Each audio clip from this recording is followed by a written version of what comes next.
Oi, Roger Retro Gamer, back with top tip number 4 for you displaying your games or making your game room look pretty. This latest one, as I've been working my way through the collection, just having a bit of a tidy up here and there, I feel like a garden gnome with this out on. I just need a fishing pole and, and what with a shell suit as well. So anyway, I digress. Number 4. Number 4, displaying your games, top tip number 4 is using game protectors. Now, I can't afford, I've got about 2,500 games or so, and I can't afford all my games to be in proper protectors, because I think they work out about £1 or so each, and that's valuable gaming money. So with regards to box protectors, yes, the odd cheeky ones, the sort of high price beauties, these are the best way to look after your game. So it's in a very tight flappage, but proper box protector for your game to go in, seal it away. Now this is one came with the game, courtesy of Retro Ed UK. What a gent.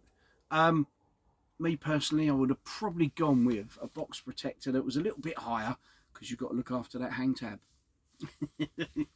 But a great way of looking after your games, and I think many have said that, you know, with these box protectors on, it does hide a few of the imperfections, particularly for Super Nintendo, N64, sort of cardboard boxed games. It does hide some of the imperfections. So, but yeah, it's a great way of looking after your games. Now, if you can't go to that, which, you know, I can't bulk out all my collection, a few of them have got it. Some are a bit different to others, so I would definitely check on the quality. So this one is a lot thinner, so there's a lot more flex to it. Doesn't quite look as nice. Yeah, it's a cheaper made one, so definitely do your research as to how thick the cardboard you want it to be, because the thicker it is, if you drop it, potentially with this it could cause a dent. Not that you're going to drop your high price games, or you're certainly going to try not to, but looking after your games, the harder the box protector, the better. There are some really cool, basically like perspex hard cased ones, but yeah, I don't want to go to that. That's valuable gaming pocket money potentially going to be used up. So like this, most or nearly all of my collection now are in these clear plastic baggies. Now this is an Xbox game. It's got clear baggie all round. My collection is obviously up in the loft, so you know it is exposed to the elements a little bit. When it's really cold outside, it does get cold up here. When it's boiling outside, it does get warm up here. So temperature change is something I'm quite aware of.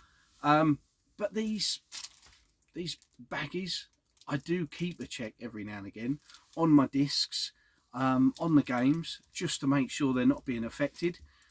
I do remember kind of being quite heartbroken, because I was quite fond of the console, but the Sega Saturn, with the old the boxes to the Sega Saturn games, a lot of the games being stored up in the loft, you'd get the old what they used to call Saturn, the box wobble.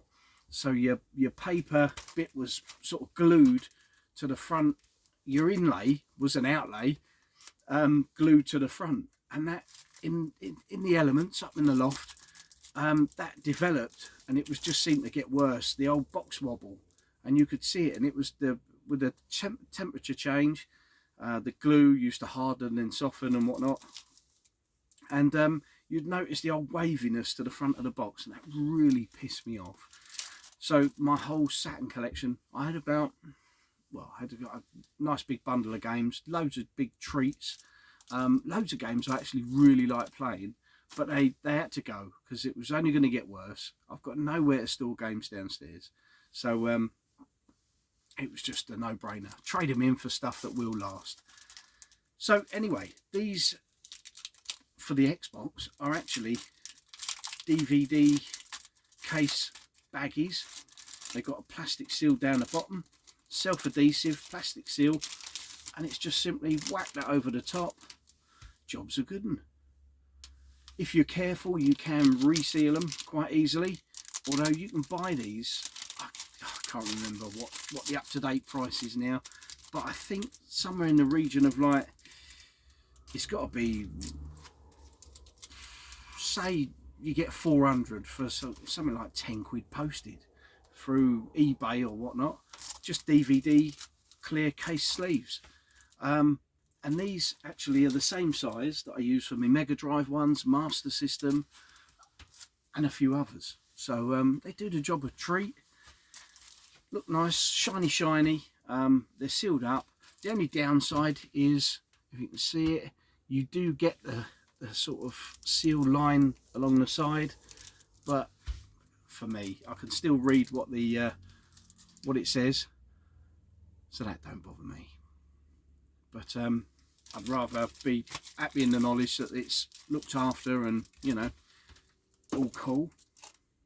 The only thing is, I'm yet to find the exact right size for NES carts. I'm a big NES cart collector. I've got, I think about, there's less than 10 I need for the full set. UK, GBR, Codemasters and all the rest of it, for power set. But there is a bit of an overlap with the NES carts, but yeah, at least they're protected. And these are in a glass cabinet on shelves, showing off the spine so I can see what the game is. Bless you, Nintendo. You really dropped the ball when you brought out them N64 carts without the labels on the end. That's one thing. Now I've got them all boxed up nice. It does make me think I've got to track down those little sticky labels that go on the top of the carts so I can see exactly what they are. But yeah, try and protect your games as best as you can. If you've got them downstairs in a spare room, game room, then, you know, even still, it's worth putting a protector around them, whether it be a cheapy style clear plasticky bag, make them all, keep them all protected, or whether it's a hardcore plastic case, or even the Perspex boxes. Just look after them. You know, these things are 20, 30, sometimes even 40 years old, so it's well worth preserving. So yeah, top tip number 4, before I swiftly move on and go and have a tinker over there. Bye-bye. Thanks for watching. Cheersy cheers.